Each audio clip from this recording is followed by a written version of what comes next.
छोटे से गांव में रामू नाम का एक गरीब किसान रहता था। उस साल इतनी भयंकर गर्मी पड़ी कि खेत सूख गए, पेड़ झुलस गए और जमीन तपने लगी। रामू पसीने से तरबतर हो गया। वो बोला, अगर सूरज आग बरसाएगा तो मैं भी ठंड से लड़ूंगा।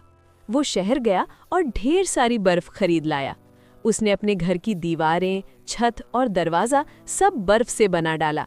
कुछ ही देर में उसका पूरा घर एक ठंडी बर्फ की हवेली बन गया। रामू अंदर बैठा और बोला, वाह, अब मजा आएगा। लेकिन दोपहर की तेज धूप निकली। सूरज जैसे गुस्से में था। धीरे धीरे बर्फ टपकने लगी, दीवारें पिघलने लगी और कुछ ही मिनटों में पूरा घर पानी बन गया। रामू सिर पकड़कर बैठ गया। अब क्या करूं? तभी उसे दूर रेगिस्तान में खड़ा एक ऊंट दिखाई दिया। रामू दौड़ता हुआ उसके पास गया।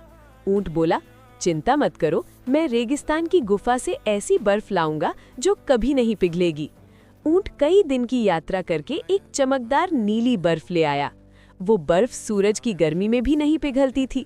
रामू ने जल्दी जल्दी उस बर्फ से एक बड़ा सा ठंडा तालाब बना लिया।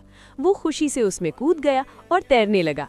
लेकिन तभी उसने देखा ऊंट चुपचाप बैठा रो रहा था। रामू ने पूछा, तुम क्यों रो रहे हो? ऊंट बोला, मैंने जो बर्फ लाई थी वो हमारे रेगिस्तान की आखिरी ठंडी जगह थी। अब वहां के जानवरों को छाया नहीं मिलेगी। रामू का दिल पिसज गया। उसे समझ आया कि अपनी राहत के लिए उसने किसी और का सहारा छीन लिया। वो तुरंत तालाब तोड़ देता है और बर्फ वापस ऊंट को दे देता है। दोनों मिलकर गांव में पेड़ लगाते हैं। कुछ महीनों बाद गर्मी कम हो जाती है, पेड़ छाया देने लगते हैं। रामू मुस्कुरा कर कहता है, सच्ची ठंड बर्फ में नहीं, पेड़ों और दया में होती है। और ऊंट पहली बार मुस्कुराता है। इस ऊंट के लिए लाइक सब्सक्राइब तो बनता है।